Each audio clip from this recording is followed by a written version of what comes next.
मनु महाराज के दो पुत्र उत्तानपाद और प्रियव्रत। उत्तानपाद के विषय में कल हम श्रवण कर चुके थे, प्रियव्रत की भी चर्चा हो चुकी थी। लेकिन प्रियव्रत किसे कहते हैं? जो जीवन में अच्छा व्रत लेता हो। अब आपकी एकादशी और द्वादशी नहीं, एकादशी करते हैं महाराज, पर काय की नाम की एकादशी है। उस दिन तो बड़े बड़े फलार चलते हैं। लोग कहते हैं कि भूख से तबीयत बिगड़ती है। नहीं महाराज, भूख से तबीयत नहीं बिगड़ती, बल्कि जो आप भोजन में बहुत सारा तरह तरह का फलार लेते हैं ना, बस उसी से तबीयत बिगड़ती है। अन्यथा त्याग और व्रत कभी किसी का स्वास्थ्य नहीं बिगाड़ सकते। ये जो हमारे ऋषि मुनियों ने व्रत आदि का आदेश दिया है, इसका कारण है तिथियों का मानव सृष्टि पर असर होता है।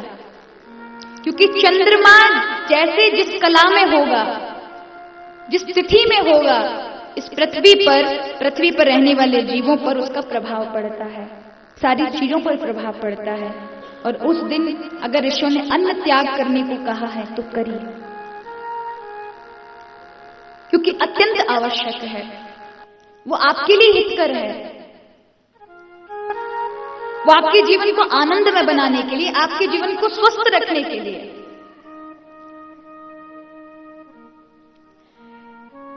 एकादशी हो,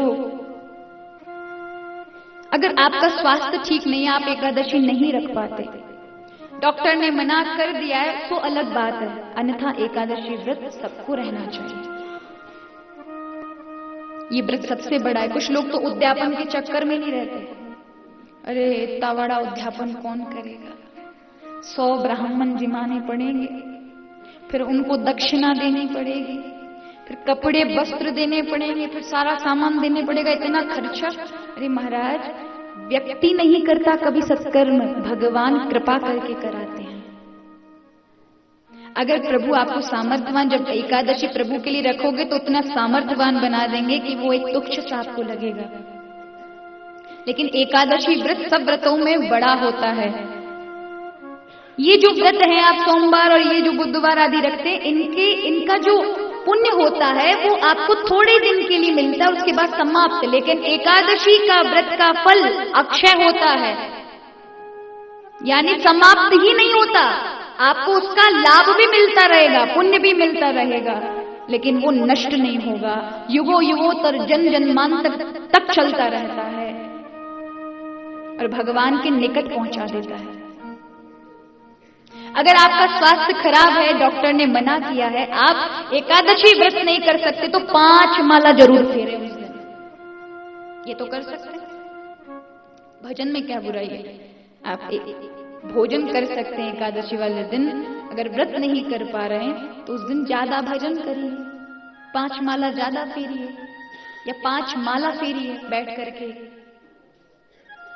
उसी से ही पुण्य की प्राप्ति होती है, क्योंकि तिथियों का प्रभाव प्रत्येक मानव पर पड़ता है।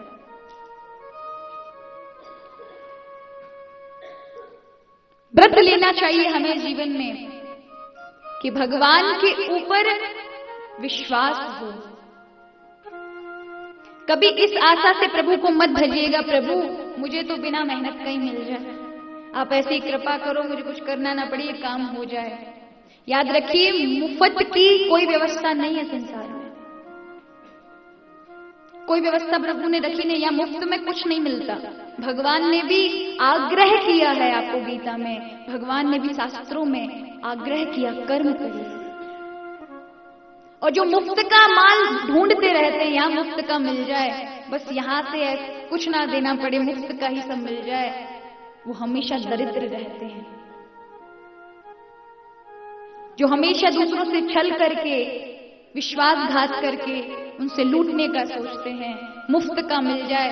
याद रखिए, यदि आप सुबह उठ के सबसे पहले यदि उन्नति चाहते हैं तो सबसे उठ के पहले ये सोचें कि मैं अपने में से क्या दे सकता हूं लोगों को, आज मैं ऐसा क्या करूं। आपकी देने की प्रवृत्ति आपको दाता बना देगी, लेकिन शुरू में उठते ही सुबह ये सोचें कि आज किस किस से मांगूं, ये प्रवृत्ति आपको दरिद्र बना देगी। और अगर आप दरिद्रता चाहते हैं, दुखी होना चाहते हैं, तो आप सुबह सुबह अगर ऐसा सोचेंगे कि मैं आज किस किस से मांगू, किस किस से छलाप करके पैसे इकट्ठे करूं, तो महाराज दरिद्रता जीवन में मिलेगी। लेकिन ये सोचे कि आज मैं अपना जो प्रभु ने मुझे दिया है इसमें से कितने लोगों का कुछ कर दूं, कुछ अच्छा कार्य कर दूं। आज गौ माता के लिए चारा डलवा दूं, आज पास में इतने सारे कुत्ते हैं, आज उनके लिए कुछ डालूंगा, आज चिड़ियाओं के लिए कुछ डालूंगा, आज एक व्यक्ति को भोजन कराऊंगा, आज इस महात्मा के यहाँ जाऊंगा, आज अनाथ आश्रमों में जाके बालकों को कुछ नाश्ता पानी भोजन आदि कराऊंगा।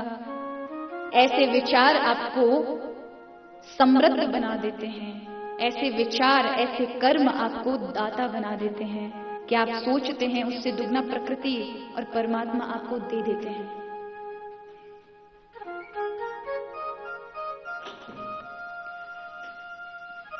तो मुफ्त की यहां कोई व्यवस्था नहीं है।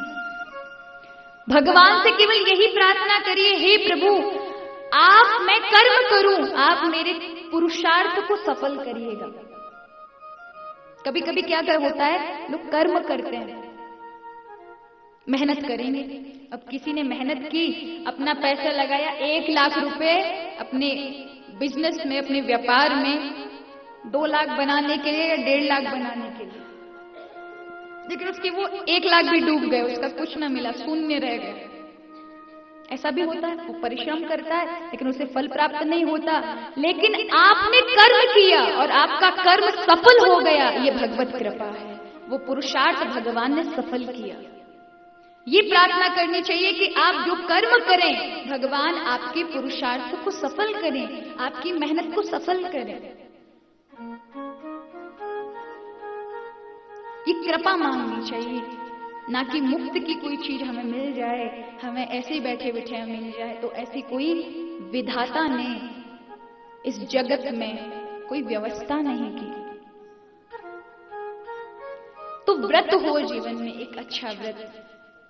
प्रियव्रत महाराज ने बहुत भजन किया और इसी भजन के कारण जब आप भजन करते हैं तो भगवान की ईश्वरीय शक्तियां आपके अंदर मौजूद हो जाती हैं। कल हमारे गोपाल भैया बता रहे थे, हमारे इस पंडाल में एक मैया है जो प्रतिदिन कितनी माला करती है? 108 माला करती है प्रतिदिन, यहां बैठ करके, और अपने जहां रहती है वहां। और यहाँ जो भोजन है वो उससे एक भी दाना नहीं पा रही, जो अपने घर से लेकर आई है फलार वगैरह, बस उसी से चल रही है। ये भी एक भक्ति है। और मैंने तो आपसे कहा है कि आप 108 मत करिए, कम से कम 1 माला तो प्रतिदिन फेरिए। मत करिए आप 108, लेकिन आपकी 1 माला भी 1008 होगी यदि आप 1 माला भी इस धाम में फेर लेंगे। भजन ईश्वरीय शक्ति आपके अंदर देता है, और ईश्वरीय शक्ति जब जीवन में आती है तो व्यक्ति बड़े बड़े काम कर लेता है जो एक साधारण मनुष्य नहीं कर सकता। और ऐसा ही हुआ, प्रियव्रत महाराज ने जो ये पृथ्वी एक खंड थी इसे 7 खंडों में बांट दिया। जो काम केवल भगवान कर सकते थे वो काम एक साधारण मानव ने कर दिया। किसके प्रताप से? भगवान के भजन के प्रताप से। और प्रियव्रत महाराज के वंश में स्वयं भगवान को आना पड़ा। इन्हीं प्रियव्रत महाराज के वंश में आगे चलकर ऋषभ भगवान हुए, जैसा कि मैंने कल आपको बताया था कि ये जैन धर्म में आदिनाथ के नाम से जाने जाते हैं और जैन धर्म इन्हीं से आरंभ होता है। और हमारे 24 अवतारों में ये 8वें अवतार माने गए हैं, ऋषभ भगवान। इनका विवाह हुआ इंद्र की कन्या जयंती से, 100 पुत्र हुए और महाराज सब एक से एक बढ़ करके। 9 पुत्र तो बड़े महान 9 योगी बन गए। 89 पुत्र ब्राह्मण वर्ण में आ गए। 1 पुत्र बचा सबसे बड़ा, जिसका नाम था भरत जी, राजगद्दी मिल गई। पर ऋषभ देव जी ने बचपन में अपने नन्हे नन्हे बालकों को उपदेशित किया था और फिर सबसे मन हटाकर, क्योंकि वो सिद्ध महान पुरुष थे, वो तो स्वयं भगवान के अंश अवतार थे, खुद से जागृत थे।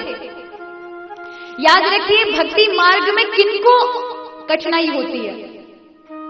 उन लोगों को जिन्होंने पूर्व जन्म में भजन नहीं किया है, उन लोगों को भक्ति मार्ग में हमेशा कठिनाई आती है, उनका मन इसलिए नहीं लगता क्योंकि उनके संस्कार नहीं बने। और जिन्होंने प्रारंभ में भक्ति की है तो उन्हें तुरंत प्राप्त होते हैं। ध्रुव की कोई उम्र नहीं थी, लेकिन प्रारब्ध के संस्कारों ने 5 वर्ष की आयु में केवल 5 महीने तपस्या करने पर भगवान का साक्षात्कार कर लिया। प्रहलाद ने मात्र 6 वर्ष की आयु में साक्षात नरसिंह का साक्षात्कार कर लिया, क्योंकि प्रारब्ध के संस्कार आपके साथ चलते हैं। तो कठिनाई उनको होती है जिन्होंने भक्ति नहीं की जीवन में, तो उनको अपने इस जीवन में भक्ति करनी चाहिए। नहीं लगे मन तो भी लगाए। आज ऋषभदेव तो स्वयं सिद्ध थे, सब कुछ त्याग करके वन में चले गए। भरत जी ने सोचा, मेरे पिताजी ने जो कहा था कि संसार बेकार है, माया का जाल है, जितना भोग लिया उतना भोगो और फिर वहां से सरकते जाओ, और युवावस्था में ही सब कुछ छोड़कर जंगल आ गए। अब यहां क्या गलती की? कल मैंने आपको बताया था, अगर श्रद्धा जागे तो तुरंत भक्ति में मत बढ़ जाइए, सत्संग लीजिए।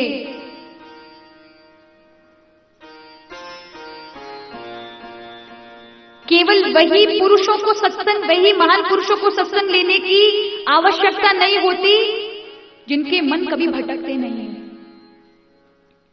जो स्वयं से जागृत हैं, जिन्होंने पूर्व में भी अत्यधिक भजन आदि किए हैं और भजन से उन्होंने भगवत भक्ति प्राप्त की है, भजन सिद्धियां प्राप्त की हैं अपनी साधना से। उनका मन नहीं भटकता, उन्हें कहीं सत्संग की आवश्यकता नहीं है। लेकिन भरत जी ने अपने पिता की नकल करी कि मेरे पिता जैसे छोड़कर चले गए, ऐसे मुझे जाना चाहिए। उन्होंने सत्संग नहीं लिया। याद रखिए, कभी गुरु की, संत की नकल मत करना। कभी कभी हम किसी योगी के पास जाते हैं तो देखते हैं कोई अवधूत है, कोई नहाता नहीं है और कुछ भी खा लेता है, तो हम सोचते हैं, और भजन भी नहीं कर रहा है, तो हम सोचते हैं जब गुरुजी नहीं नहाते तो हम भी नहीं नहाएंगे। गुरुजी भजन नहीं करते, हम नहीं करेंगे। अरे महाराज, वो सिद्ध हैं, उनका भजन तो पूर्व में हो चुका है, वो तो प्रभु से सीधा संबंध जोड़ चुके हैं। लेकिन जब आप उनके पास जाओगे और आप आज्ञा मांगेंगे, मेरे लिए क्या आज्ञा है, तो बस वो आपसे कहेंगे कि आप हरि का भजन करें। और जब आप करेंगे तो वो उससे बहुत प्रसन्न होंगे। उस कर्म को देखकर, उस साधना को देखकर आप पर प्रसन्न हो जाते हैं। और यहां भरत जी ने सत्संग नहीं किया और सीधे चले गए, और क्या हुआ? एक पशु में उनका मन आ गया। एक हिरण के बच्चे को उन्होंने बचाया, उस बच्चे को पाल लिया, और हिरण में जब मरने का समय आया तो हिरण में ही बुद्धि लगी रही, और जब मरे तो यात्रा कहां की आरंभ हुई? हिरण की ओर। हिरण ही बनना पड़ा।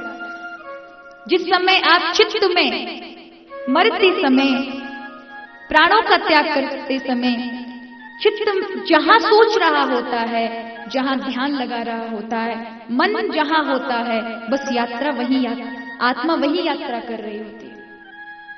हिरण बनना पड़ा, लेकिन पूर्व की तपस्या से उन्हें ज्ञान था कि मैं हिरण कैसे बना। मैंने तो बहुत साधना की थी, मैं हिरण कैसे बना। पता चला, गलती की, सब कुछ छोड़ा, लेकिन मोह नहीं छोड़ सका। कुछ लोगों की आदत होती है पक्षी पालने की। बहुत लोग होते हैं पक्षी पालते, तोता, मैना, महाराज पता नहीं क्या, खरगोश, और कुछ भी, और भी कोई होते हैं।